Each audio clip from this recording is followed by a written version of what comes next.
Good morning friends. आप सभी की हेल्दी और वेल्दी की मैं कामना करता हूँ ईश्वर से।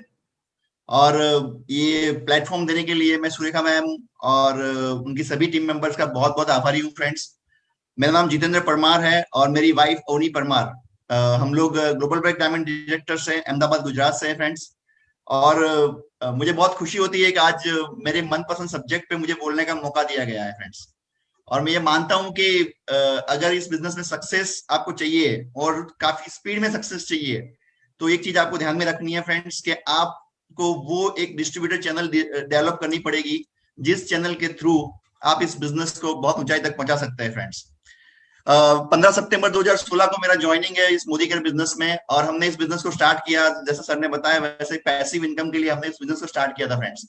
जब हमने अहमदाबाद में इस बिजनेस को स्टार्ट किया तो माहौल ये था फ्रेंड्स कि पूरे अहमदाबाद में सिर्फ दो डीपी थी, राइट। दो डीपी थी और दो डिस्ट्रीब्यूटर पॉइंट थे, और उन पॉइंट से सामान लेके जाने का, फिर कंसल्टेंट को देने का।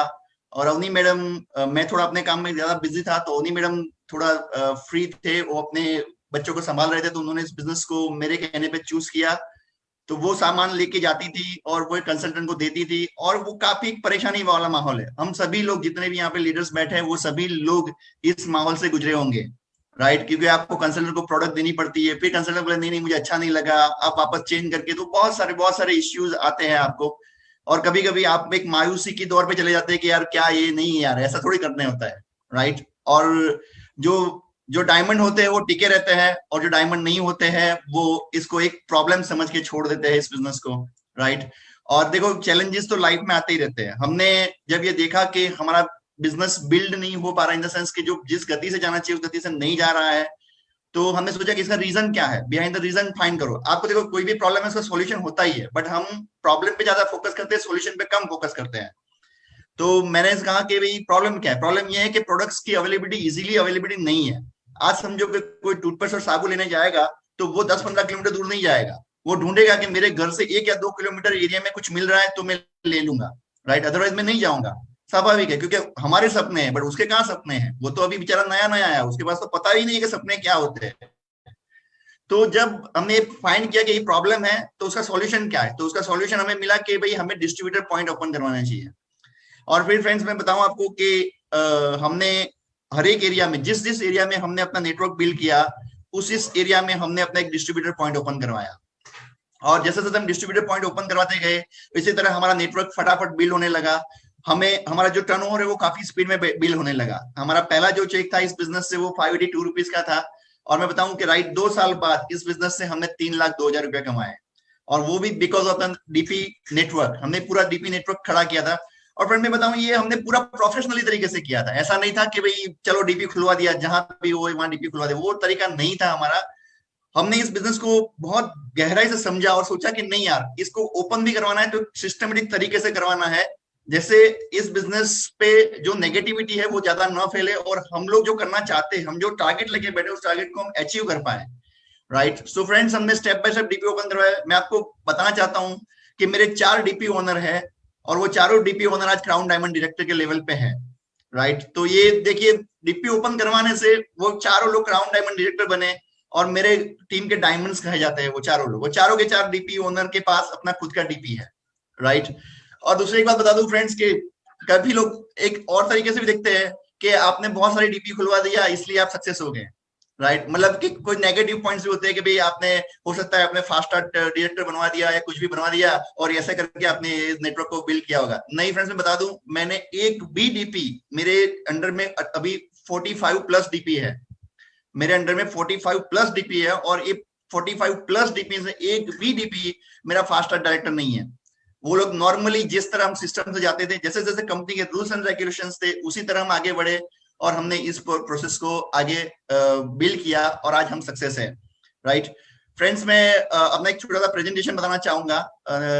सर जी मुझे परमिशन है प्रेजेंटेशन की? Okay done. यस फ्रेंड्स मैं आपको प्रेजेंटेशन बताना चाहूंगा कि हमने ये काम कैसे किया। मैं आपको आज बिलिंग बताना नहीं सिखाऊंगा क्योंकि वो मेरा सब्जेक्ट नहीं है। बिलिंग आप अपनी अपलाइन से कांटेक्ट करना अथवा आपके एएसएम से कांटेक्ट करना, वो आपको हेल्प करेंगे, बिलिंग कैसे करते हैं, सिस्टम क्या है वो सब समझाएंगे।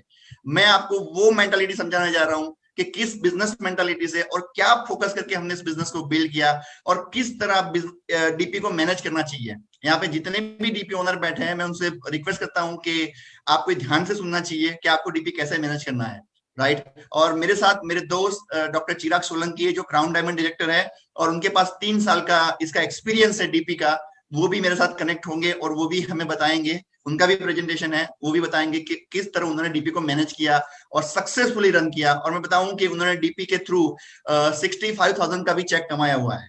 सिर्फ डीपी की इनकम 65,000 रुपीज उन्होंने कमाई हुई है। वो सिस्टमेटिक उन्होंने बिल्ड किया उस डीपी को, इसीलिए वो कमा पाए। फ्रेंड्स, मैं अपना प्रेजेंटेशन स्टार्ट करूंगा और आपको समझाऊंगा कि क्या जानना जरूरी है और कैसे आप इस बिजनेस को बिल्ड करेंगे। Okay, right. So friends, welcome all leaders. मेरा प्रेजेंटेशन के नीचे आप देख पाएंगे आजादी कॉल सेंटर नंबर मैंने लिखे हैं 180030012999 और मोदी केयर सपोर्ट का ईमेल आईडी भी लिखा हुआ है support-modi-care@modi-ent.com।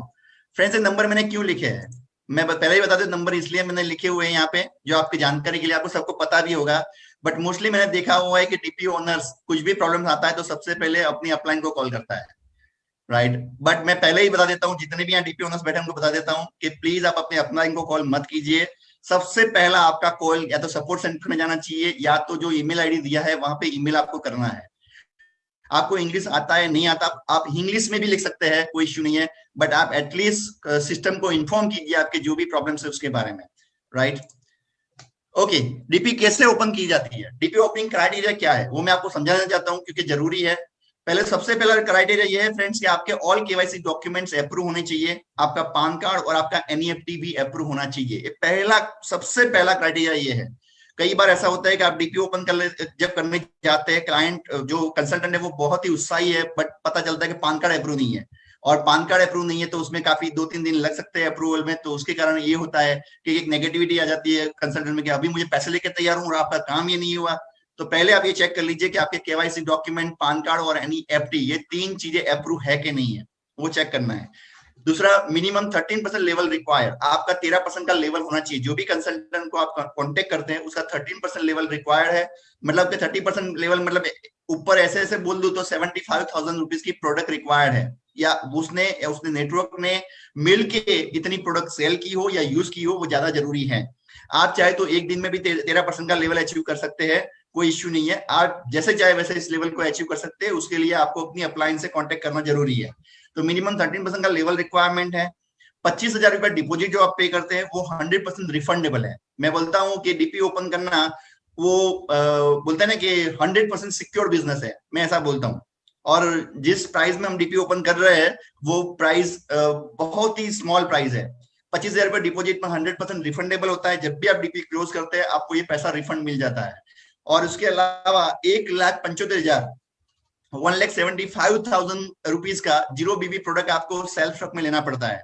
मैं बता दूं फ्रेंड्स आपको कि ये जीरो बीबी प्रोडक्ट्स है, जीरो बीबी प्रोडक्ट्स है, उसके आपको कोई पेमेंट नहीं मिलता, कोई पैसा नहीं मिलता, बिकॉज ये जीरो बीबी है, सबको पता होगा इसके बारे में। तो आपको सेल्फ स्टॉक में ये जीरो बीबी प्रोडक्ट लेना जरूरी है, राइट। 1,75,000। ये भी बता दूं कि इसमें आप जो चाहे प्रोडक्ट ले सकते हैं, उससे कोई रूल्स एंड रेगुलेशन नहीं है। जो भी प्रोडक्ट आपको चाहिए वो सारी प्रोडक्ट आप खुद चूज करके प्रोडक्ट ले सकते हैं, राइट। ये है कंडीशंस यहाँ पे। इसके अलावा why should we open DP in our group, आपको अपने ग्रुप में क्यों डीपी ओपन करवाना चाहिए, राइट। तो मैं बता दूं आपको कि ये डीपी ओपन क्यों करवाना चाहिए। तो सबसे पहला है कि आपको अगर नया एरिया एक्सप्लोर करना है और नए एरिया में जाके आपको टीम बिल्डिंग करना है तो फ्रेंड्स आपको 100% डीपी ओपन करवाना चाहिए। जैसे मैं बताऊं कि मेरे घर से हमारा जो नेटवर्क बिल्ड हुआ था वो 22 किलोमीटर दूर हुआ था और वहां पे कोई डीपी नहीं था और हमें नेटवर्क वहां बिल्ड हो रहा था, बट डीपी ना होने के कारण हमारी स्पीड बहुत स्लो हो रही थी। तो उस टाइम पे हमने उस एरिया में जाके अपने डीपी ओपन करवाया, तो वहां पे हमारा बिजनेस और हमारी नेटवर्किंग बहुत फास्ट जनरेट हुआ और हमें बहुत अच्छा बेनिफिट वहां से मिला। वहां से भी जो डीपी ओनर है वो भी क्राउन डायमंड डायरेक्टर है हमारा। तो new area explore and team building के लिए आपको डीपी ओपन करवाना चाहिए। इजी अवेलेबिलिटी ऑफ प्रोडक्ट्स, आपको प्रोडक्ट की अवेलेबिलिटी इजी करनी है तो आपको ये करना चाहिए, क्योंकि आप समझिए कि कई बार ऐसा होता है कि हम सोचते हैं कि हम प्रोडक्ट लेके जा रहे हैं ना, हम प्रोडक्ट दे ही रहे हैं ना। और कई बार ऐसा भी होता है, मैं बताऊं कि मानो कि आपका कोई डीपी ओनर आपके रिलेटिव्स है कहीं कोई एरिया में, तो आप क्या सोचते हैं, मेरा एरिया वाला कमाएगा तो मैं प्रोडक्ट लेके जाऊंगा और मेरे जो दूसरे एरिया में जहाँ है वहां पे मैं इसको दूंगा तो मेरे एरिया वाला जो बंदा है उसको ज्यादा इनकम होगी। ऐसे ही आप एक सोच बनी होती है, आप उसको सपोर्ट करना चाहते हैं। बट ये प्रोसेस आपके नेटवर्क बिल्डिंग को बहुत ही इफेक्ट करती है फ्रेंड्स। आप समझिए, जितना टाइम आप प्रोडक्ट उठा उठा के दूसरों को देने में टाइम बिगाड़ेंगे, उतने में आप 5 लोगों को मिलके अपना नेटवर्क बिल्ड करके उनको एक नया डीपी ओपन करवाने के लिए ट्राई करेंगे। तो आपको इजी अवेलेबिलिटी ऑफ प्रोडक्ट्स करने के लिए भी उस एरिया में डीपी ओपन करना, आपके ग्रुप में डीपी ओपन करवाना चाहिए, जो एरिया है वहां पे डीपी ओपन करवाना चाहिए। Create a strong leg of your network. Friends, आपको बहुत ही स्ट्रॉन्ग लेग डेवलप करना है, तो आपके नेटवर्क में जितने भी लेग है उन सभी लेग में डीपी होना जरूरी है। मैं बताऊं दूं कि मेरे मेरे जितने भी फ्रंट लेग है उन सबके पास डीपी है, उनके भी डाउन में जो फ्रंट लेग है वहां पे भी डीपी है। तो इससे ये होता है कि हमारा जो ये जो नेटवर्क है वो काफी स्ट्रांग हो जाता है, क्योंकि जिन्होंने इन्वेस्टमेंट किया है फ्रेंड्स वो तो काम करने ही वाले हैं। कुछ नहीं करेंगे तो 2-3 लोगों से मिलाएंगे तो जरूर 110%। वो हमने देखा, हमारे एक्सपीरियंस से हमने देखा हुआ है कि जब वो इन्वेस्टमेंट करता है, एक्चुअली जो बंदा इन्वेस्टमेंट करता है ना वही सही में बिजनेस करता है, ऐसा मैं मानता हूँ, मैं पर्सनली ऐसा मानता हूँ, राइट। तो आपको अगर स्ट्रॉन्ग लेग बनाना है तो जो भी ग्रुप है आपका, जो भी लेग है आपके, उस लेग के अंदर उस एरिया वाइज डीपी होने चाहिए फ्रेंड्स। मैं बता दूं आपके उस एरिया वाइज आपके डीपी होने चाहिए। और इसका कुछ क्राइटेरिया है, जो मेट्रो सिटी है वहां पे 3 किलोमीटर का क्राइटेरिया है, और जो 1 किलोमीटर का क्राइटेरिया है, और जो गांव विलेज ऐसे जो एरिया है वहां पे इसका क्राइटेरिया कुछ 3 किलोमीटर का है। वो आप अपने एएसएम से पूछ लेना, एरिया सेल्स मैनेजर से पूछ लेना, वो आपको ज्यादा गाइडलाइन दे देंगे कि इसमें क्या टर्म्स एंड कंडीशन है। बट आपके जितने भी लेग है उस लेग के हिसाब से हर एक एरिया में डीपी होना जरूरी है फ्रेंड्स, ये ध्यान में आपको रखना है। Success formula, every leg at least 1 DP. Success formula यही है फ्रेंड्स कि आपके हर एक लेग में 1 डीपी होना चाहिए, आपके हर एक लेग में 1 डीपी होना चाहिए, आपकी डाउन लाइन जो भी है बन रही है उनके लेग में भी 1-1 डीपी होना चाहिए। कोई भी एरिया ऐसा नहीं होना चाहिए जहां डीपी ना हो। फ्रेंड्स, मैं बताऊं आज अहमदाबाद एरिया में मैं रहता हूं, और अहमदाबाद एरिया में मेरे ग्रुप की सबसे ज्यादा डीपी है। मैंने एक भी एरिया अहमदाबाद का छोड़ा नहीं है कि जहां हमारा डीपी ना हो, राइट। हमने अपने हर एक एरिया में डीपी ओपन करवाया, क्योंकि हमें पता चल गया था कि जो भी बंदा है वो प्रोडक्ट से शुरुआत प्रोडक्ट से करता है, फिर उसके पास ड्रीम बीम सब कुछ आता है। जब प्रोडक्ट उसको नहीं मिलेगी तो उसके ड्रीम बीम कुछ काम में नहीं आएगा। पहले उसको प्रोडक्ट चाहिए, प्रोडक्ट यूज करता है, उसके बाद उसको ट्रस्ट बढ़ता है, और ट्रस्ट बढ़ने के बाद ही वो अपना नेटवर्क बिल्ड करने में आगे बढ़ता है। तो प्रोडक्ट बहुत इंपॉर्टेंट पार्ट है, और ये प्रोडक्ट अवेलेबिलिटी उससे भी ज्यादा इंपॉर्टेंट पार्ट है। अगर आपने डीपी ओपन करवाया तो ही उसको प्रोडक्ट मिल पाएगी, अदरवाइज उसको प्रोडक्ट नहीं मिल पाएगी। तो वो बंदा, आप बहुत मेहनत करेंगे तो भी वो पॉजिटिविटी जितना होना चाहिए उतना नहीं हो पाएगा। और आपको मैं बताऊं कि कई बार हम एज ए अपलाइन हम ऐसा करते हैं कि भाई हम लोग प्रोडक्ट उनको घर में दे देते हैं कि भाई आप रखो, आप काम करो, ये वो सब कुछ करते हैं, बट फिर भी कई बार हम लोग उतने सक्सेस नहीं हो पाता जितना हमें सक्सेस होना चाहिए। तो आपको उस तरह से ये ढूंढना चाहिए कि आपके लिए कौन से लेग में कौन बंदा है जो डीपी के लायक है, उसको डीपी ओपन करवाना चाहिए, राइट फ्रेंड्स। ओके, अब डीपी ओपन कौन कर सकता है, कौन डीपी ओपन करेगा फ्रेंड्स, ये भी बहुत इंपॉर्टेंट चीज है। देखो, डीपी कोई भी ओपन कर सकता है, ऐसा नहीं है कि डीपी कौन कोई ओपन कर सकता है। सारे लोग, जो भी लोग है सभी लोग डीपी ओपन कर सकते हैं, क्योंकि जो कंपनी का क्राइटेरिया है उसके हिसाब से मैंने आगे बता दिया, डीपी कोई भी ओपन कर सकता है। बट किसको करवाना चाहिए, ये बहुत ही इंपॉर्टेंट टॉपिक है, क्योंकि हम यहीं पे मार खा जाते हैं। मैंने देखा हुआ है फ्रेंड्स के कई लोग बंदे को ज्वाइन करते हैं, फिर उसको बोलते हैं डीपी ओपन कर लो, वो बोले ठीक है चलो डीपी ओपन कर देते हैं, बहुत इनकम होगी, ये होगा वो होगा, सब बता देते हैं, और वो डीपी ओपन कर देता है। और फिर उसको पता चलता है कि यार मैंने गलती कर दी, मुझे नहीं करना चाहिए था, राइट। क्योंकि कई कैरेक्टरिस्ट होते हैं डीपी के, जो ऑनर है उसमें चंद क्वालिटीज होनी चाहिए, और अगर वो क्वालिटी नहीं है उसके अंदर तो वो बाद में डीपी ओपन करने के बाद वो पछताता है। तो वो नहीं होना चाहिए। इसीलिए मैं बता रहा हूँ फ्रेंड्स कि सबसे पहले तो जो भी डीपी ओनर है उसमें बिजनेस मेंटालिटी होनी चाहिए, और सर्विस ओरिएंटेड बंदा होना चाहिए। इन द सेंस, ये बिजनेस मेंटालिटी मतलब क्या, बिजनेस मेंटालिटी मतलब उसको पता होना चाहिए कि भाई मेरे वहां जो भी कस्टमर आया वो वापस नहीं जाना चाहिए, मेरे पास इतनी प्रोडक्ट होनी चाहिए, मैं सर्विस वाले बिजनेस में बैठा हूं, मुझे अपने कस्टमर को सर्विस देनी पड़ेगी, मुझे उसको उसको अगर उसको गुस्सा भी आया तो मुझे उसका गुस्सा सहन करना पड़ेगा। कई लोग ऐसे होते हैं डीपी ओनर के, अगर कंसल्टेंट गुस्से हो गया तो उसका झगड़ा कर देते हैं, और वो झगड़ा करने से प्रॉब्लम ये हो जाता है कि वो कंसल्टेंट बिजनेस छोड़ देता है। हो सकता है डीपी ओनर को कुछ ज्यादा नुकसान ना हो, बट जिस बंदे ने उसको रेडी किया था और वहां भेजा था उसको ज्यादा नुकसान होगा, राइट। तो बिजनेस मेंटालिटी और सर्विस ओरिएंटेड नेचर होना चाहिए एक डीपी ओनर का। फिर दूसरा है फाइनेंशियल स्ट्रांग होना चाहिए। अगर वो फाइनेंशियल स्ट्रांग नहीं है फ्रेंड्स तो ये प्रॉब्लम आएगा कि उसने 1,75,000 की प्रोडक्ट ले ली, उसने प्रोडक्ट लेके रखी है उसने, अब हमारे पास 600 से भी ज्यादा प्रोडक्ट है, अब मैं बताऊं आपको फ्रेंड्स कि आप एक एक प्रोडक्ट लेंगे ना तो भी 1,75,000 की प्रोडक्ट हो जाएगी, राइट। अब आपके वहां कोई भी बंदा आता है और वो बोलता है कि मुझे 5 स्टडी क्लीन चाहिए। अब वो बंदा के बोलेगा अभी तो नहीं है, मैं बाद में मंगा के आपको दे दूंगा, तो बात खत्म हो गई फ्रेंड्स। अगर वो थोड़ा फाइनेंशियल स्ट्रांग है, इन द सेंस वो कुछ 2-3 लाख और एक्स्ट्रा ऐड कर सकता है सेल्फ स्टॉक में। मैं बता रहा हूँ उसको सेल्फ स्टॉक में ही ऐड करना है, खुद के नाम पे बीवी पीवी लेके नहीं करना है, सेल्फ स्टॉक में ऐड करना है। जैसे कभी भी वो डीपी क्लोज करना चाहे तो कंपनी को वो जो सेल्फ स्टॉक का माल है वो रिटर्न कर सकता है। तो उसको सेल्फ स्टॉक में ही 2-3 लाख का एक्स्ट्रा माल उसने ले सके, वैसा कुछ करे कि जैसे वो वहां कोई भी कंसल्टेंट जाए वो रिटर्न ना जाए, राइट। और इसी से थोड़ा फाइनेंशियल स्ट्रांग हो तो ज्यादा अच्छा है। फिर टेक से भी होना चाहिए, वो उसको कंप्यूटर आना चाहिए, इंटरनेट आना चाहिए, उसके उसको पता होना चाहिए कि भाई ये सब टेक्नोलॉजी, जो नई नई टेक्नोलॉजी वो क्या है, उसको मोबाइल एप्लीकेशन यूज करना आना चाहिए, उसको व्हाट्सएप ग्रुप आना चाहिए, ये सब सारी चीजें उसको आनी चाहिए। मोस्टली ऐसा होता है कि हम सोचते हैं कि भाई कोई भी बंदे को खुला दो कोई बात नहीं चलो, और बाद में उसको पता चलता तो लैपटॉप नहीं आता, उसको मोबाइल स्मार्टफोन नहीं है उसके पास इंटरनेट नहीं है। ये सारे प्रॉब्लम जब क्रिएट होते हैं तो वो फिर डिपेंड हो जाता है उसकी अपलाइंस पे, और जब अपलाइन पे वो डिपेंड हो जाता है तो प्रॉब्लम ये होता है कि अपलाइन अपना नेटवर्क बना के छोड़ के नेटवर्क बनाना छोड़ के वो डीपी ओनर को हैंडल करने बैठ जाता है, और वो अपना नेटवर्क भी खराब करता है। डीपी ओनर को भी बाद में गुस्सा आता है कि मुझे पहले बताना चाहिए था ना, कैसे ऐसा होता है तो मैं नहीं करता ये, और फिर बाद में ना तो नेटवर्क बना पाता है ना वो आगे बढ़ पाता है। थर्ड पॉइंट है एजुकेटेड होना चाहिए, वो डीपी ओनर थोड़ा पढ़ा लिखा होना चाहिए, जरूरी है। उसको इंग्लिश पढ़ना आना चाहिए, उसको समझ में आना चाहिए कि प्रोडक्ट के क्या यूजेस है, वो इंग्लिश थोड़ा पढ़ के देख सके, वैसा होना चाहिए। कई बार मैंने देखा हुआ है कि कई गांव में किसी ने डीपी ओपन करवा दिया, उसको इंग्लिश बिल्कुल नहीं आता, और वो पहले तो ऐसा था कि मोदी करके जितने भी प्रोडक्ट्स है उसके ढक्कन कलरफुल ढक्कन आते थे, तो वहां पे वो डीपी ओनर समझता है ये भाई स्टेरी क्लीन मांगा तो ये रेड कलर का ढक्कन वाला प्रोडक्ट दे दो, तो वो रेड कलर का प्रोडक्ट दे देता लोगों के, ये ले जाओ, राइट। बट अभी वैसा नहीं है, अभी मोदी के ने अपने प्रोडक्ट्स के जो पैकिंग से वो चेंज कर दी है, बहुत ही फैंटास्टिक पैकिंग कर दी है। तो अभी वो माहौल नहीं रहा कि कोई भी बंदा उसके ढक्कन से समझ जाए कि ये प्रोडक्ट कौन सा है, राइट।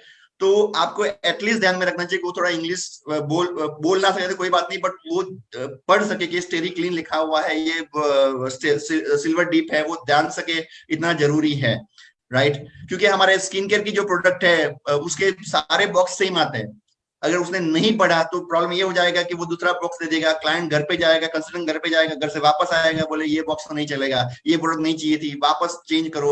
ये बहुत मगजमारी होती है, ऐसी मगजमारी ना हो तो इसलिए थोड़ा बहुत पढ़ा लिखा होना चाहिए बंदा, जरूरी है, राइट। अभी आपको सिलेक्शन किसको करेंगे, आप इसमें सिलेक्शन किसको करेंगे, तो first of all retired person को सिलेक्शन करना चाहिए, मैं मानता हूँ। देखो ये आपकी चॉइस पे छोड़ता हूँ, किसको आपको डीपी ओपन करवाना नहीं करवाना वो आप पे छोड़ता हूँ, बट मैं मानता हूँ कि आपको रिटायर्ड पर्सन को पहले चॉइस करना चाहिए, क्योंकि उनके पास एक्सपीरियंस होता है, उनके पास थोड़ा टाइम, बहुत ज्यादा टाइम होता है, और उनके पास थोड़ा पैसा भी होता है, राइट। अगर रिटायरमेंट पर्सन को आप बिजनेस मेंटालिटी जनरेट करके उसको डीपी ओपन करवाएंगे तो बहुत बेनिफिट होगा। दूसरा है एजुकेटेड हाउसवाइफ, बहुत सारी लेडीज बहुत पढ़ी लिखी होती है, बट प्रॉब्लम ये होता है कि उनको कोई अपॉर्चुनिटी नहीं मिलती, बच्चों को संभालना, ये सारी कंडीशंस में वो रहती है। तो उस टाइम पे अगर आपने वो हाउसवाइफ को इसके लिए अप्रोच किया और उनको बोला कि भी आप ये बिजनेस स्टार्ट कर सकते हैं, अगर आप कहीं जॉब करेंगे 10-12 हजार रुपए सैलरी मिलेगी, तो आप इस बिजनेस से भी 10-12 हजार इजिली कमा सकते हैं, आपका नेटवर्क बिल्ड करके भी आप आगे बढ़ सकते हैं। तो वो एजुकेटेड हाउसवाइफ को भी आप फोकस कर सकते हैं। अनएम्प्लॉयड, जो अनएम्प्लॉय है, यंग जनरेशन है, जो कोई काम धंधा मिल नहीं रहा, या जैसा काम चाहिए वैसा नहीं मिल रहा, या जो बिजनेस करना चाहता है, ऐसे लोगों को भी आप इसके लिए फोकस कर सकते हैं। दूसरा एक क्रॉस बिजनेस ओनर, ये पूरा नया पॉइंट है, मुझे बहुत अच्छा लगता है। मैं बताऊं एक्चुअली, मैं बताऊं कि जितना भी अभी डीपी है वो दुकानों में या शॉप में ओपन होना चाहिए, बट प्रॉब्लम ये है कि हम ऐसा होता नहीं है। तो क्रॉस बिजनेस ओनर एक बहुत बड़ा फैक्टर है। मैं बताऊं आपको, क्रॉस बिजनेस ओनर मतलब क्या होता है, मतलब ये होता है, मैं जैसे बताऊं कि कोई लेडीज गारमेंट की शॉप है, अब लेडीज गारमेंट की शॉप है तो वो तो साबुन तेल नहीं बेचते, वो तो गारमेंट्स बेचते हैं, तो उनको आप फोकस कर सकते हैं, उनको बता सकते हैं कि भाई आप ये बिजनेस कीजिए, अपने वहां पे शॉप खोलिए, मोदी केयर का डेपो ओपन कीजिए, जिससे आपको दो बेनिफिट होंगे, जो लोग मोदी केयर के प्रोडक्ट लेने आएंगे वो आपके भी प्रोडक्ट्स देखेंगे, और जो आपके प्रोडक्ट लेने आएंगे वो मोदी केयर की प्रोडक्ट देखेंगे, तो दोनों तरफ आपको बेनिफिट होगा और आपको एक एक्स्ट्रा इनकम मिल जाएगी इसके। तो ये क्रॉस बिजनेस ओनर को भी आप कांटेक्ट कर सकते हैं, उनसे भी आप बात कर सकते हैं। फिर कई लोग इंटरेस्टेड इन बेसिक इनकम, में इंटरेस्ट है, बोले मुझे 10-15 हजार रुपए मिल जाए तो बहुत है, मुझे ज्यादा कुछ करना नहीं है, ऐसे लोगों को भी आप फोकस करना चाहिए। और तीसरा है, लास्ट है network builder mentality. Network builder mentality मतलब ये बहुत ही इंपॉर्टेंट चीज है। नेटवर्क बिल्डर मेंटालिटी मतलब कि मैं डीपी इसलिए ओपन कर रहा हूँ कि मुझे अपने नेटवर्क को हेल्प करना है, राइट। मुझे अपने नेटवर्क को स्पीड में भगाना है, इसलिए मैं डीपी ओपन कर रहा हूँ, इसलिए मैं डीपी ओपन करवाना चाहता हूँ। तो ऐसे लोगों को आपको पहले डीपी ओपन करवाना चाहिए। मैं बता दूं फ्रेंड्स कि मेरा एक राउंड डायमंड डायरेक्टर है, जिसके जिसके हमने बात किया, जब वो स्टार्टिंग किया तो उसने यही कहा कि मुझे डीपी ओपन करना है। तो हमने बोला कि आप डीपी ओपन करके क्या करेंगे? बोले डीपी ओपन करूंगा तो मेरा नेटवर्क स्पीड में भागेगा। और फ्रेंड्स उसने डीपी ओपन किया और फिर उसने बहुत अच्छा नेटवर्क बनाया। तो ये थोड़ा डिफिकल्ट होता है एज अ नेटवर्कर, मैं बताऊं तो थोड़ा डिफिकल्ट होता है आपके लिए, बट अगर कोई बंदा कर सकता है तो उसको 110% नेटवर्क बिल्डर मेंटालिटी वाले बंदे को डीपी ओपन करवाना चाहिए, राइट फ्रेंड्स।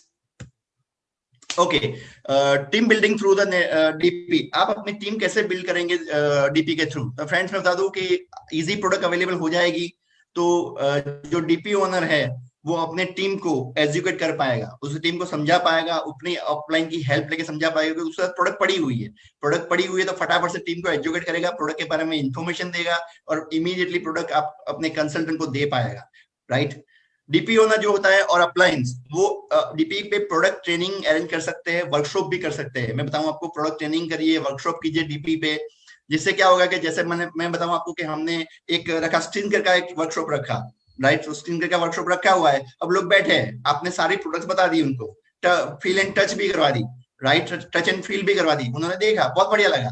अब क्या होगा, अगर सामने प्रोडक्ट सेल होती होगी तो वो इमीडिएटली बाय कर सकते हैं, मैं बताऊं आपको। अगर बट आप ये बोलेंगे कि भाई आप बाद में डीपी पे जाके बाय कर लेना, तो बात खत्म, क्योंकि वो बाद में कभी डीपी पे जाएंगे नहीं और बाय करेंगे नहीं, राइट। तो ये है कि आपको ये करना है कि उसको प्रोडक्ट सामने रखी हुई है तो इमीडिएटली वो प्रोडक्ट बाय करे, राइट। और मैं ये भी बता देता हूं कि अगर कहीं पे आप ये वर्कशॉप रखते हैं तो आपको डीपी, जो भी नियरेस्ट डीपी ओनर है उसको बुला लेना चाहिए, उसकी प्रोडक्ट के साथ बुला लेना चाहिए, क्योंकि वहां से एक अच्छा खासा बिजनेस जनरेट होता है और लोग उस प्रोडक्ट को इमीडिएटली यूज करना स्टार्ट कर सकते हैं, राइट। लास्ट दूसरा है प्रोडक्ट्स मूवमेंट वेरी फास्ट। अगर आपका डीपी है, डीपी आपका खुद का है या आपकी टीम का है, तो प्रोडक्ट्स मूवमेंट वेरी फास्ट हो जाएगा वहां से, राइट। क्योंकि इसका रीजन है, बताऊं आपको मैं, कि लोग फटाफट से प्रोडक्ट बाय करेंगे और वो दूसरों को भी बताना स्टार्ट कर देंगे कि भाई यार ये प्रोडक्ट बहुत बेहतरीन है, बहुत बेहतरीन है, आप भी वहां जाके बाय कर लीजिए, नियरेस्ट में बहुत दूर नहीं है। और जो लोग हमारे साथ कनेक्शन हुए हैं उनको भी उनका नेटवर्क बनाने में ये स्पीड अप करवाएगा। मैं बताऊंगी, हमने जब ये किया था तो ये हुआ था कि जितने हमने लेग बनाए, जो लेग हमारे काम कर रहे थे, उसके डाउन का जो हमारा नेटवर्क था वो बहुत ही फास्ट मूवमेंट स्टार्ट हो गया। जैसे जैसे हम डीपी ओपन करवाते गए वैसे वैसे फटाफट से लोग ज्वाइन होने लगे, फटाफट से लोग प्रोडक्ट यूज करने लगे। और दूसरा ये, जितने भी लोगों ने प्रोडक्ट यूज किया उन्होंने बहुत अच्छी अच्छी बातें बोली कि भाई प्रोडक्ट बहुत बेहतरीन है, प्रोडक्ट की क्वालिटी बहुत बेहतरीन है। तो फटाफट फटाफट फटाफट नेटवर्क हमारा बिल्ड स्टार्ट हो गया, राइट। तो ये कि प्रोडक्ट की जितनी फास्ट मूवमेंट होगी उतना फटाफट नेटवर्क बिल्ड होगा, राइट। और ये दूसरा है कि अपलाइन और डीपी ओनर इनवाइट हिज और active uplines and promote Modi के monthly offers and new product launching DP location. एक चीज ये भी करनी चाहिए, जो हमने अभी ये आइडियाज हमारे दिमाग में आया है, हम लोग ये करने वाले हैं, नियरेस्ट टाइम में ही करने वाले हैं इस चीज को, मैं आपसे शेयर कर रहा हूँ ये मेरा आइडियाज। उसमें ऐसा है कि जो डीपी ओनर है उसको उसकी अपलाइन, एक्टिव अपलाइन को अपने डीपी पे बुलाना चाहिए, और बुला के उससे जो मंथली ऑफर होती है, जो भी कंपनी की मंथली ऑफर होती है उसको प्रमोट करवाना चाहिए। और जो अपलाइंस होती है, एक्टिव अपलाइन होती है, मैं उससे रिक्वेस्ट करता जाता हूँ कि वो जितनी भी डीपी उनके एरिया में, बाहर है उसकी बात नहीं कर रहा हूँ, उनके एरिया में जो डीपी है, उनके नियरेस्ट लोकेशन पे जो डीपी है, वहां पे उनको जाके वहीं से प्रोडक्ट बाय करनी चाहिए और उसके वीडियोस बना के ग्रुप में रखने चाहिए, राइट। तो वो बेहतरीन रहेगा, क्योंकि हर एक डीपी को लोग जानेंगे, हर एक डीपी ओनर को ये लगेगा कि यार मेरी अपलाइन मेरे डेवलपमेंट के लिए कुछ कर रही है, और उसको उसको लगेगा कि भाई ठीक है, जिस ग्रुप में मैं हूँ वो ग्रुप काफी एक्टिव है, वो लोग काफी एक्टिव है, तो वो भी बोले ना कि पॉजिटिवनेस से अपनी डीपी को रन करेगा, राइट। तो दूसरा ये कि जो न्यू प्रोडक्ट लॉन्चिंग होती है वो भी डीपी लोकेशन पे आपको करनी चाहिए। जितने भी न्यू प्रोडक्ट लॉन्च होती है तो डीपी पे जाइए, थोड़ा हल्ला गुल्ला कीजिए, उसके वीडियोस बनाइए, ग्रुप में रखिए, तो जो आपके फ्रेंड्स एंड फैमिलीज मेंबर है जो मोदी के नहीं कर रहे हैं, वो भी इसको देख के चमकेंगे, यार ये नियरेस्ट स्टोर है, यहाँ बाजू में तो स्टोर है, चलो चलो चलते हैं, कुछ कुछ तो लेके आते हैं वहां से, राइट। मैंने कई बार देखा हुआ है कि बाजू में 2 लाइन छोड़ के, सोसाइटी की 2 लाइन छोड़ के स्टोर होता है ना, बट किसी को पता नहीं होता कि यहाँ पे स्टोर है, और मोदी घर का, और वो जब किसी और के साथ कनेक्टेड होते हैं तो फिर बोलते हैं कि भाई स्टोर कहाँ है, बट उसको पता नहीं होता कि बाजू में 2 लाइन छोड़ के स्टोर है, क्योंकि उस स्टोर को प्रमोशन के लिए ना तो उसकी अपलाइन ने कुछ एक्टिविटीज की होती है, ना ही वो डीपी ओनर ने कुछ एक्टिविटी की होती है। ये एक बड़ा प्रॉब्लम है, डीपी ओनर का भी एक प्रॉब्लम है, उसकी अपलाइन का भी प्रॉब्लम है। और मैंने देखा हुआ है कि हम लोग डीपी ओनर के प्रति इतने ज्यादा सीरियस नहीं होते। मैं आपको बता दूं कि हमने जब ये स्टार्ट किया और डीपी बनाना स्टार्ट किया, तो हमने डीपी ओनर की ट्रेनिंग रखते हैं। हम लोग एक हॉल पूरा रखते हैं, हॉल के अंदर डीपी ओनर की ट्रेनिंग रखते हैं और उनको समझाते हैं कैसे बिलिंग करना, आप कैसे कस्टमर को मैनेज करेंगे, वो सब कुछ हम सिखाते हैं। और प्लस उसमें से जो भी अच्छे डीपी होते हैं उनको अवार्ड भी देते हैं हम लोग, राइट, उनको अवार्ड्स भी हम लोग देते हैं। मेरा एक एक डीपी जब हम ओपन करवाते हैं तो एक एक डीपी को हम पहले ट्रेन करते हैं इसके लिए, और उसके बाद वो आगे बढ़ते हैं। उनको बिलिंग हम सिखाते हैं कि भाई ऐसे ऐसे बिलिंग करना है, ये ध्यान में रखना है, ये ध्यान में नहीं रखना है, बहुत इस तरह आपको बिहेवियर करना है, सब कुछ हम लोग उनको सिखाते हैं। और मेरे कोई भी डीपी ओनर के पास आप चले जाइए, they are well behaviour and उनको सब पता है कि क्या करना है, किससे कांटेक्ट करना है, डीपी में कितना माल कहाँ रखना है, सब कुछ उनको पता है, राइट। तो इस तरह का पूरा एक सिस्टम हमने बिल्ड करके रखा हुआ है फ्रेंड्स।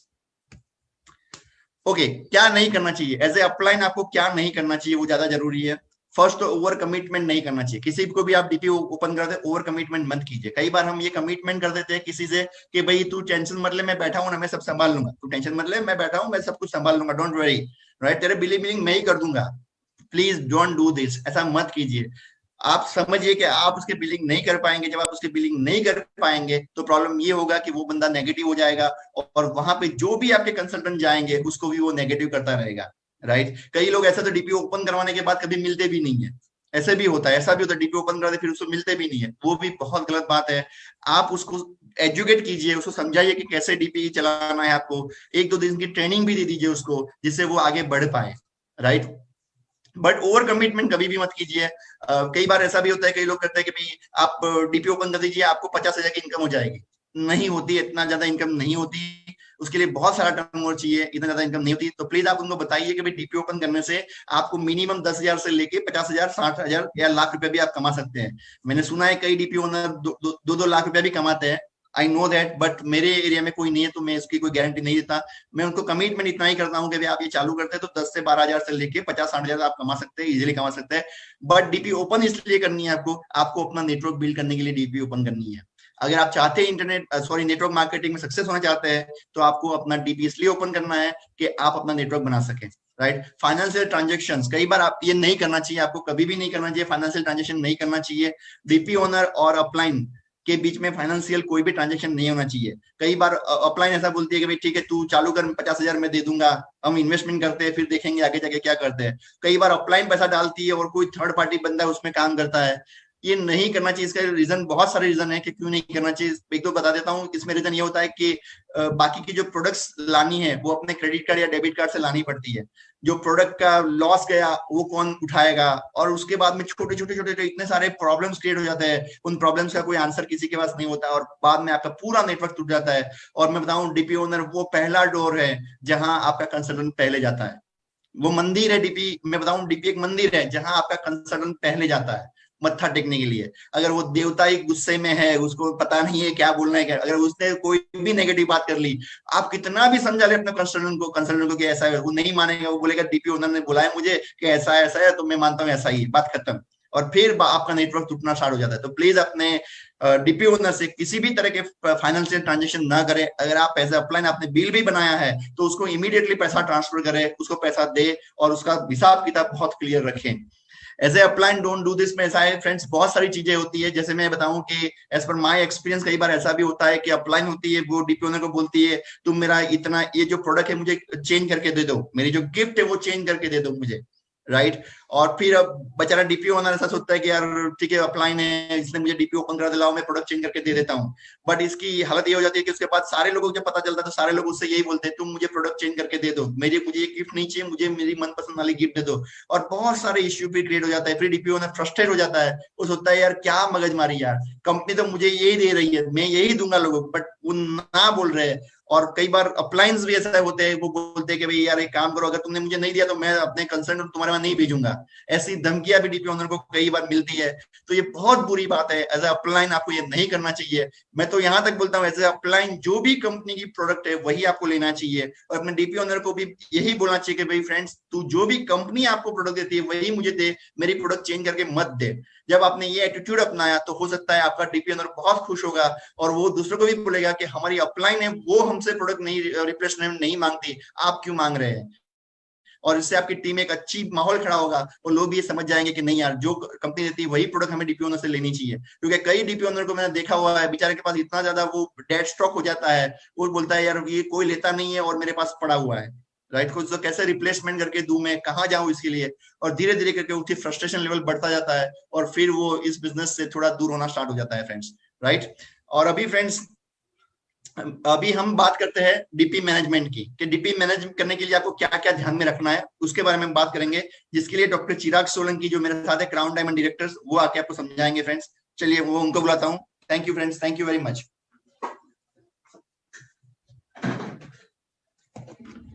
Thank you sir. मेरा नाम डॉक्टर चिराग सोलंकी है, crown diamond director Modi care Ahmedabad India से।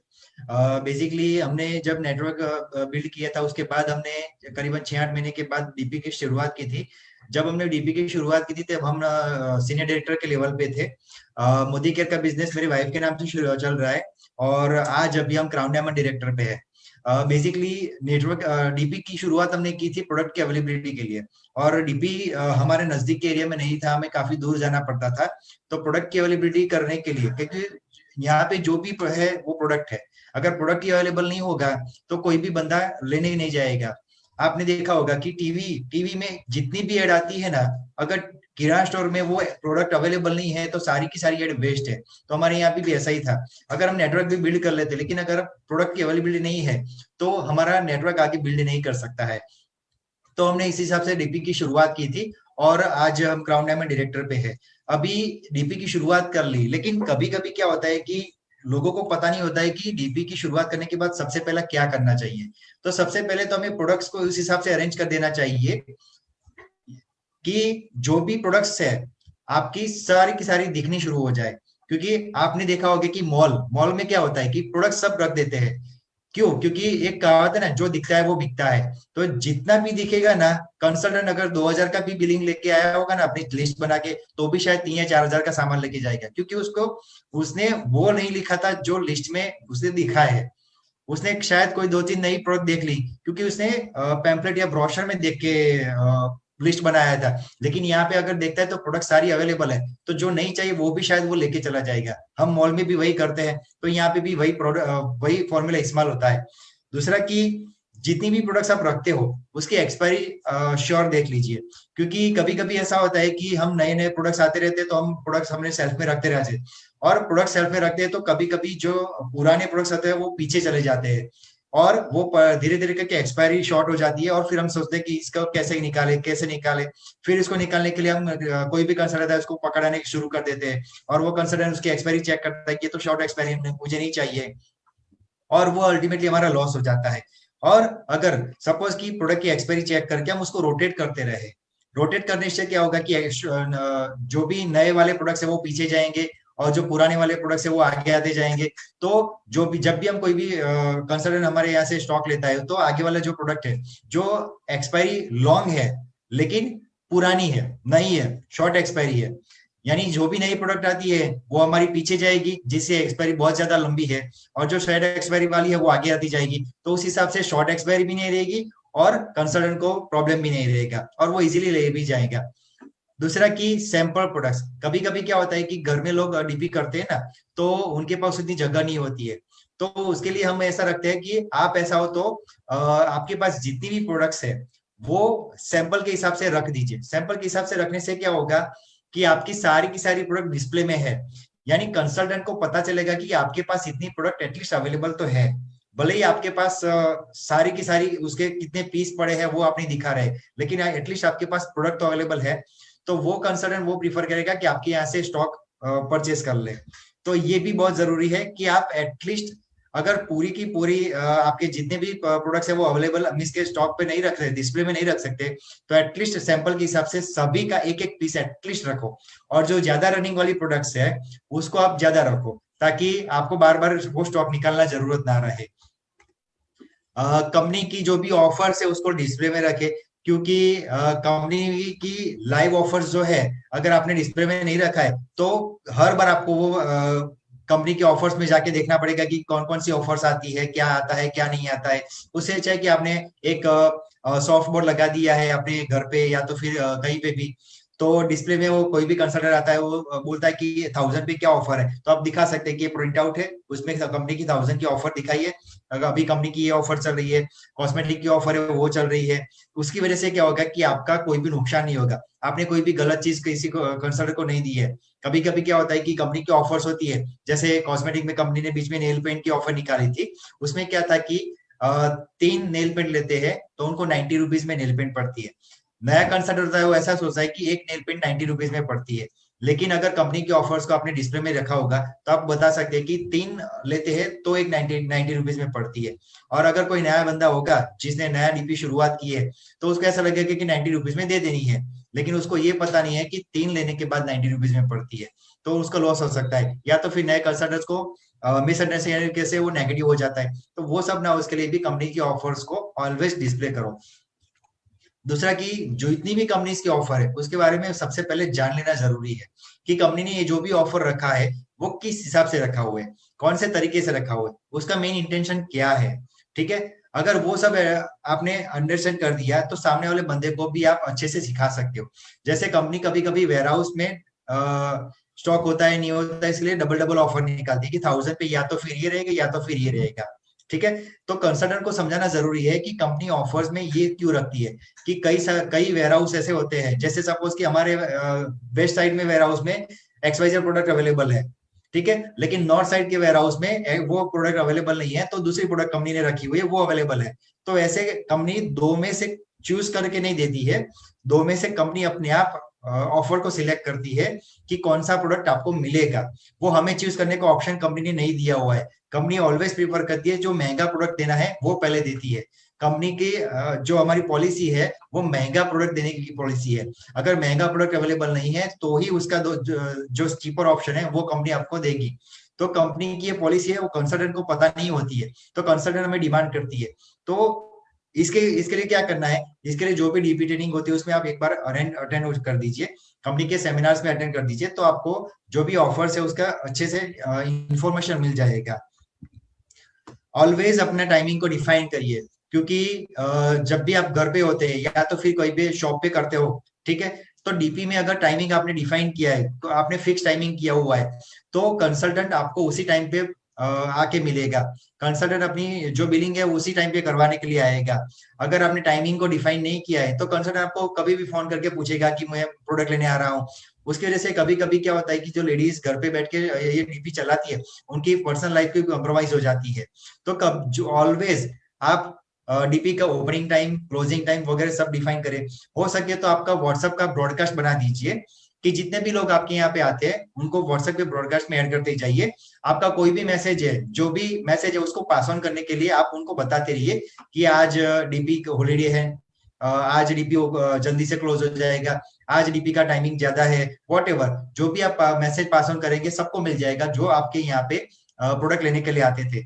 इसकी वजह से क्या होगा कि आपका जो पर्सनल लाइफ है वो भी कॉम्प्रोमाइज नहीं होगा, क्योंकि कभी कभी पूरा दिन चला जाता है डीपी में। ठीक है, तो इसी की वजह से भी सब डीपी ओनर्स को थोड़ा सा नेगेटिविटी हो जाती है कि पूरा दिन क्या डीपी में ही लगे रहना, पर्सनल लाइफ जैसा कुछ है ही नहीं, कहीं पे बाहर जाना तो भी नहीं जा सकते। लेकिन अगर आपने टाइमिंग का अच्छे से डिफाइन कर दिया है तो ये प्रॉब्लम आपको कभी भी नहीं होगा। इसके लिए आपको कुछ नहीं करना है, जैसे कंपनी के ऑफर्स का आपने सॉफ्टवेयर पे लगा दिया है वैसे ही डीपी के टाइमिंग को भी आप सॉफ्टवेयर पे लगा दीजिए। और कंसल्टेंट को ये भी बोल दीजिए कि मेरा व्हाट्सएप नंबर है उसको सेव कर दीजिए, मेरा जो भी इंफॉर्मेशन है उसी के ऊपर पास आउट होती जाएगी। आपके यहाँ पे अगर कोई भी कंसल्टेंट आता है तो उसको कभी भी आप डेमो या प्लान दिखाने के लिए बैठे नहीं, क्योंकि ऐसा हो सकता है कि आपके यहाँ पे बहुत सारे कंसल्टेंट आना शुरू हो जाए। शुरू शुरू में आपको ऐसा लगेगा कि चलो एक दो आ रहे हैं, लेकिन जैसे आपकी पब्लिसिटी बढ़ती जाएगी, आपकी सर्विस अच्छी रहती है, लोग आपके यहाँ पे रिकमेंड करना शुरू कर देंगे, और ऐसे ऐसे आपकी यहाँ पे लाइन लंबी बढ़ती जाएगी। और उस दौरान अगर आप हर एक कंसल्टेंट को प्लान या डेमोज दिखाने जाएंगे तो क्या करेंगे वो लोग, पीछे वाले लोग ऐसा बोलेंगे कि ये को पकड़ के बैठा है, मेरा बारी कब आएगी। दूसरा कि ऐसा हो सकता है कि उसके अपलाइन ने उसको डेमो या प्लान कुछ और तरीके से दिखाया हो, ठीक है, अपने तरीके से उसको दिमाग में बिठाया हो, और आप उसको कुछ और दिखाए तो ये बोलेगा कि मेरी अपलाइन तो ऐसा दिख रही है, आप ऐसा दिखा रहे हो। तो नेगेटिविटी की कभी कभी हो जाती है। दूसरा है कि कभी लोगों को ऐसा लगता है कि आपने अच्छा दिखाया, वो अपलाइन ने अच्छे से नहीं दिखाया, तो कंसल्टेंट ऐसा बोलता है कि मैं आपकी टीम में आना चाहता हूँ, और ये एथिक्स के अलावा अपोज में है। तो बेटर है कि आप कंसल्टेंट को डेमो प्लान वगैरह दिखाने के बारे में मत सोचिए। हाँ, उसको प्रोडक्ट का नॉलेज अगर जरूरत है तो दे दीजिए। जैसे कि कोई भी स्किन केयर प्रोडक्ट है, वो बोलता है कि मुझे फेस वॉश चाहिए, तो आपको ऐसा बोल सकते हो कि आपको कौन किस हिसाब से स्किन है, तो मैं आपको उस हिसाब से फेस वॉश सजेस्ट करूँ। वो आप कर सकते हैं, ताकि जो कंपनी की पॉलिसी है कि 100% सेटिस्फेक्शन गारंटी, वो उनको मिल जाए। क्योंकि अगर नेगेटिव प्रोडक्ट उसके पास आएगी तो उसको सेटिस्फेक्शन नहीं होगा। तो सेटिस्फेक्शन के लिए उसके पास, उसके हाथ में अच्छी प्रोडक्ट, सही प्रोडक्ट होना जरूरी है। तो उसके लिए आप उसको एडवाइस कर सकते हैं, ना कि आप उसको डेमो प्लान दिखाए। उसके लिए आपको, आपके पास प्रोडक्ट का नॉलेज भी होना जरूरी है, तो वो भी आप अपनी अपलाइन से ले सकते हैं। दूसरा, मोड ऑफ पेमेंट, आप पेमेंट कैसे लेंगे? तो कैश पेमेंट होता है, तो कैश पेमेंट करने के बाद आप उसको डिपॉजिट करने जाते हैं आईडीबीआई बैंक में, जिसके बारे में मैं आपको बाद में बताऊंगा। पॉसिबल हो तो डिजिटल पेमेंट सिस्टम से ही पेमेंट लीजिए। डिजिटल पेमेंट सिस्टम से क्या होगा कि directly on the spot billing आप इजीली कर पाएंगे। क्योंकि अगर कैश पेमेंट लेंगे तो आपको अपने अकाउंट से वो पैसे लेने पड़ेंगे, और अगर डिजिटल पेमेंट से हो जाएगा, वो सामने वाला बंदा अगर डिजिटली पेमेंट कर देता है, तो डायरेक्टली आपका ऑन द स्पॉट बिलिंग भी हो जाएगा, और चेकआउट के दौरान उसी के ही डिजिटल पेमेंट सिस्टम से ही आप कर सकते हो। डिजिटल पेमेंट में कैसे हो सकता है? तो ये डेस्कटॉप, अगर किसी के पास कंप्यूटर है तो ये ऐसे चेकआउट के दौरान उसी हिसाब से आपको credit card, debit card, net banking, Google पे है, फिर यूपीआई, कोई भी यूपीआई सिस्टम है, ये थोड़ा सा पुराना सिस्टम है। नए सिस्टम में कंपनी ने बहुत ही अच्छी लुक वगैरह सब दिया हुआ है। तो ये फोटो थोड़ा सा पुराना इसलिए आपको ऐसा दिख रहा है, लेकिन करीबन इसी हिसाब से सारी की सारी पेमेंट मोड है। मोबाइल में अगर कोई बिल बनाता है तो मोबाइल में भी ऐसे credit card, debit card, net banking वगैरह सब ऑप्शन अवेलेबल है। तो उसी हिसाब से चेकआउट कर देते हो, उसका bill on the spot upload भी हो जाता है, और उसके पॉइंट्स भी, अभी कंपनी ने जो नई सिस्टम अपडेट किया है उसमें पॉइंट्स भी ऑन द स्पॉट शो होना शुरू हो जाते हैं। तो कंसल्टेंट के सामने ही वो बिल बन जाता है। तो क्या होता है कि कंसल्टेंट के सामने ही उसको सेटिस्फेक्शन मिल जाता है कि चलो मेरा बिल अपलोड हो चुका है। अभी सपोज कि कंसल्टेंट आपको कैश पेमेंट देता है, तो कैश पेमेंट के आप एम वर्ल्ड में कैसे ट्रांसफर करते हैं? यहाँ पे आईडीबीआई में कंपनी वर्चुअल अकाउंट ओपन कर लेती है।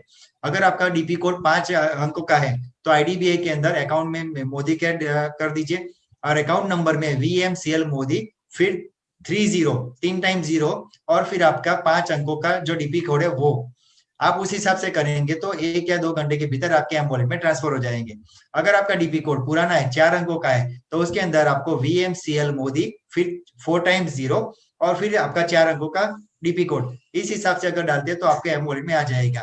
या इस हिसाब से अगर आप पेमेंट करते हो, अगर कैश ट्रांजेक्शन ऐसे होगा तो आपका पर्सनल अकाउंट कंप्रोमाइज नहीं होगा, और आपकी जो भी पर्सनल है, पर्सनल और मोदी केयर के रिलेटेड, जो डीपी रिलेटेड और पर्सनल दोनों अकाउंट अलग हो जाएंगे। तो आपका क्लब भी नहीं होगा, और आपको शायद इन फ्यूचर में ITR में भी प्रॉब्लम नहीं होगा, इनकम टैक्स में भी कोई प्रॉब्लम नहीं होगा।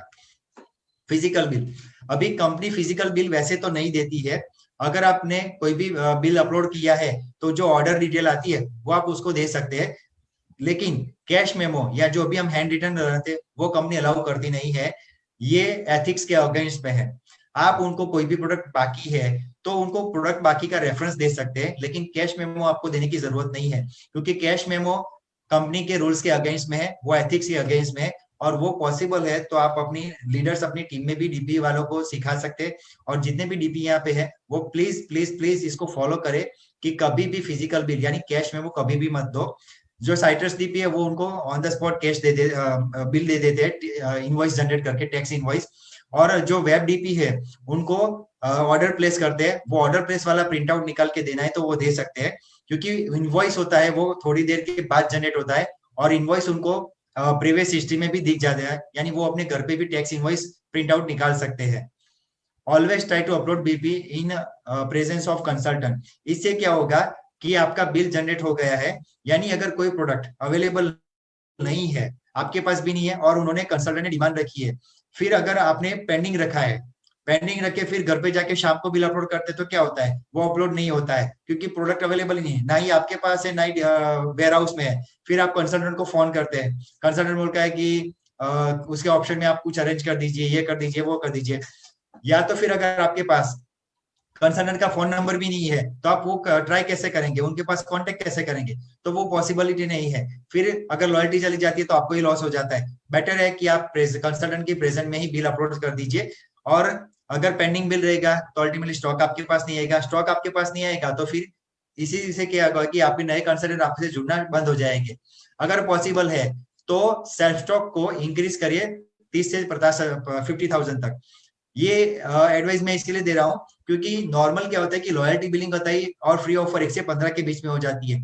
अगर 1 से 15 के बीच में आपके पास स्टॉक ज्यादा है, ठीक है, मान लीजिए कि कंपनी 2 लाख का स्टॉक हमें बोलती है लेने के लिए, ठीक है, लेकिन 1 से 15 के बीच में हैवी रोटेशन होता है, वेयर हाउस में भी बहुत ज्यादा लोड होता है, तो डिलीवरी में भी डिले हो जाता है।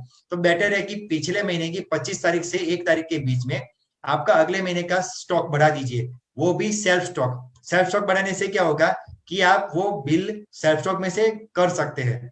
अगर कंपनी के पास कोई वेयर हाउस में कोई प्रोडक्ट अवेलेबल नहीं है, लेकिन अगर आपके सेल्फ स्टॉक में प्रोडक्ट अवेलेबल है, तो वो बिल जेन्युइनली बीवी के साथ आप कंसल्टेंट को दे सकते हैं।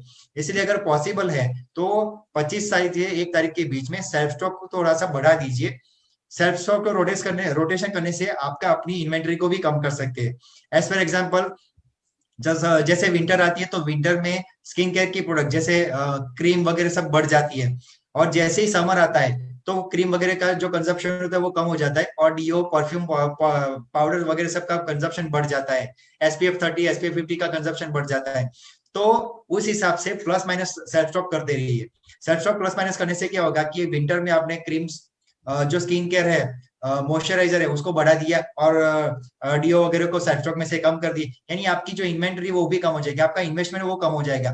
फिर जैसे जैसे वो समर आता है तो आप मॉइस्चराइजर वगैरह सब क्रीम को सेल्फ स्टॉक में कम कर दीजिए, और उसका पैसा है उसको सेल्फ स्टॉक में डीओ वगैरह को इंक्रीज कर दीजिए। उससे आपका रोटेशन भी स्मूथ रहेगा, कंसल्टेंट को सीजन के हिसाब से प्रोडक्ट्स भी मिलती रहेगी, और आपके पास हैवी लोड भी नहीं रहेगा कि भाई मेरे पास स्टॉक नहीं है, मैं बिल चढ़ा देता हूँ, आपको स्टॉक आएगा तब आपको बिल दूंगा, ऐसा करने की जरूरत नहीं रहेगी, क्योंकि आप उस हिसाब से स्टॉक को अपने लोड के हिसाब से मेंटेन कर रहे हैं।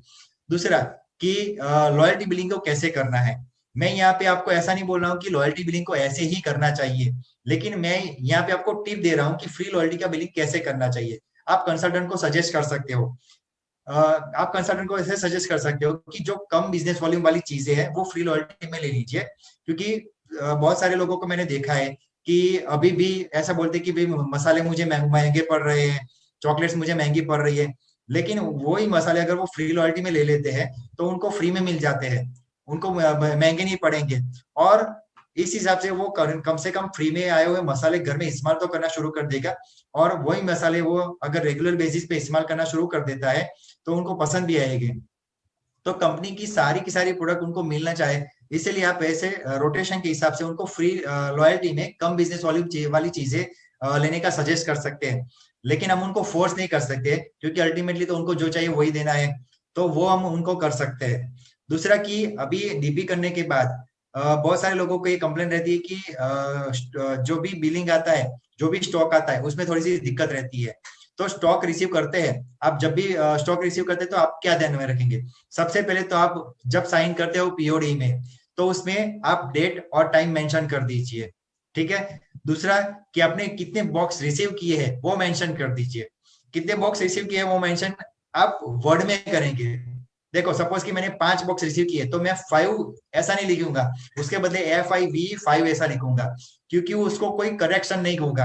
अगर मैं 5 लिखूंगा, ठीक है, तो आगे मैं अगर 1 ऐड कर दूंगा तो मेरे 15 बॉक्स हो जाएंगे, लेकिन ऐसा ना हो इसके लिए आप 5 वर्ड में लिखे, या तो फिर 05 लिखे, ताकि आपके बॉक्स के नंबर इंक्रीज नहीं हो जाएंगे। दूसरा कि आप वही चीज आप अपने फैमिली मेंबर्स को भी दिखा दीजिए, क्योंकि जो भी फैमिली मेंबर्स है आपकी एब्सेंट में, वो फैमिली मेंबर वो बॉक्स अगर रिसीव करता है तो उसको भी ये पता होना चाहिए कि किस हिसाब से डिलीवरी लेनी चाहिए। दूसरा कि बहुत सारे कंसल्टेंट डीपी ओनर्स का ऐसा भी होता है कि डिलीवरी डिले मिलती है। लेकिन ऐसा नहीं होता है। डिलीवरी डिले क्यों मिलती है? क्योंकि बिल अपलोड करने में हम डिले कर देते हैं।